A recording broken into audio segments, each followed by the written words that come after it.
Hello, my most amazing artistic friends. Today we're going to be using clay to make some very special lines, which are very important to artists, and that's what you are, an artist. The first thing we need to do is warm up our lump of clay because it may have been sitting for a while and it needs to be woken up and warmed up so that it can work better when we make our lines. So what you can do is you can squeeze it and then cover it with your hands like you're trying to keep it warm. It's kind of like you're giving your clay a hug. So I'm going to put it in between my hands and I'm going to close my hands like this, and I'm just going to hold it there for a few seconds, and this will warm my clay up because my hands can bring warmth to the clay, and it'll be easier for me to make some awesome lines in just a second. If your hands are too small and you can't cover up all the clay, that's okay, as long as you're covering up a lot of it and holding your hands very still to get that warmth in there, okay? And after a few seconds, you can open your hands and you should feel that it's pretty warm and you can squeeze it a little bit better. And that's what we're gonna do next. We're gonna squeeze the clay. So we're gonna just use our finger muscles, and we're going to give our finger muscles a workout or exercise, or it could be like stretching your finger muscles. And this will help our finger muscles get stronger so we can make all kinds of beautiful things in art. And it can help you be a better writer and a better cutter and a better gluer and all kinds of things we need to do at school. Those finger muscles are so important. So I'm squeezing the clay, and this is also called wedging. Wedging is when you squeeze your clay to get out any little bubbles that might be in there, because we don't want those bubbles to get in the way of our beautiful lines that we're going to make today.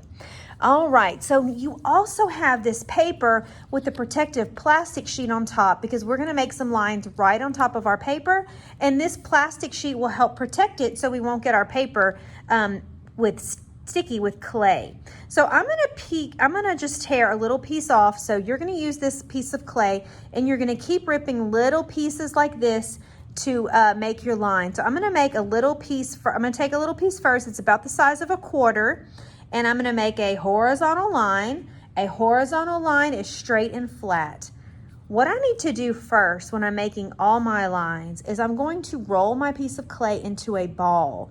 And this is called a sphere. A sphere is a ball shape like a basketball or a baseball. It's a round circle, but it's 3D, so we call it a sphere. And I'm gonna roll it until it looks like a little ping pong or tennis ball. And then I'm going to flatten out my hand and roll it up and down. And what's happening? My clay is getting skinny and long like a snake. And in art, we call this a coil.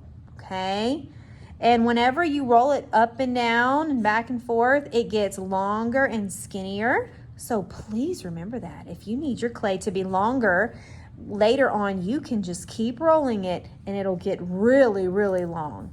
I only want it to be as long as my horizontal line. I don't need it to be very long. And if it's this long, I might not have a lot of clay for my other lines, because look at all the lines we're gonna make today. So I'm just gonna take my clay and use my pinching fingers and pinch it and pull it apart, and I'm going to use this guy later. And then I have one line that's a little bit shorter, and let's just see if that fits pretty good. I'm going to lay it on top of that first line, not the words, but the first line. Do y'all think that's pretty good? Yeah, I think so too. And then I can take my fingers and just gently press, so it won't go anywhere, because if I don't press it, it might roll off, okay? And I made a horizontal line.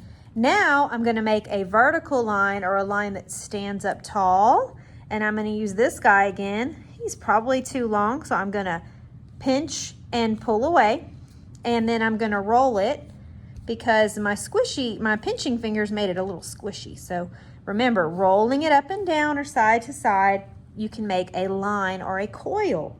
So if you had to get a new piece because you didn't have enough, remember, grab a piece, roll it into a ball, and then roll it up and down until you have a coil or a line. And what do y'all think? That's a pretty good vertical line, but it doesn't need to be that long. So you see I pinched it, and then I'm going to press just a little bit. I'm not going to mash it down really hard. Wow, I made a vertical line. Now I'm going to make spirals. Ooh, this looks a little tough, but you can do it. grab a tiny, tiny piece of clay. Same thing, we're gonna roll it into a ball, okay? And then we're going to make a coil or a snake. Whoops, it stuck to my hands, it's so silly. And you're gonna roll it right on the table until it's a snake or a skinny line, okay? I think that's too big, so I can pull it apart, and I'm gonna make a spiral. To make a spiral, you can turn your clay into a C shape. I'm gonna show you on the table, but if it's better for you to do it on the paper, that's fine too. And then you're just gonna kind of curl it up like a snail or the inside of a cinnamon roll. Sometimes when our mom or grandma makes cinnamon rolls, the inside looks like that. And I'm just gonna put it on top of one of my spirals, press, press, press, press. And look at here, he's already good to go. I'm just gonna roll the end so it's not smushy.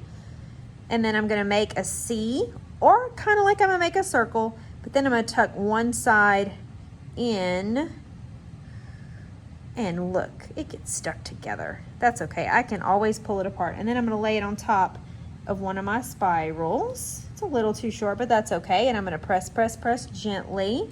And then I can make one more. So I'm gonna pull apart a piece. When you run out, just pull it from your big stack, roll it into a ball in your hands or on the table, and then roll it back and forth to make a spiral. Make a coil and then take that clay and turn it around so it's a spiral. And then press it down, okay? I'm gonna go a little faster and I'm gonna make the rest of these lines, and then it's gonna be your turn. I cannot wait to see the lines that you make today.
Okay, boys and girls, I am just finishing up my last line, my loop line. So I rolled it into a ball, and then I'm rolling it into a snake. And I just want you to know that if you make a mistake, look at that. My clay is being so silly, it's stuck together and it doesn't look right. If you make a mistake, guess what you can do? Grab it and start over. And you can turn it back into a little ball and start all over. If your line is too short, grab another piece and start over. And if it's too long, use your pinching fingers and pull it apart, right? So let's try that again. And I know that it'll be much better if I keep practicing and not give up. Yes, it looks so good. Awesome. I made a horizontal line, spiral lines, vertical lines, wavy lines, intersecting lines or lines that cross to make a T, zigzag lines, and loop lines. Now I'm going to show you how to clean up, and then it's your turn. When you're finished, take every piece of clay off your plastic paper and add it to your pile. If you finish before the bell rings, I'd like you to start all over and make some more lines. But when that bell rings, we're stopping, we're putting our clay into a ball, and we're putting in the plastic bag. Have fun.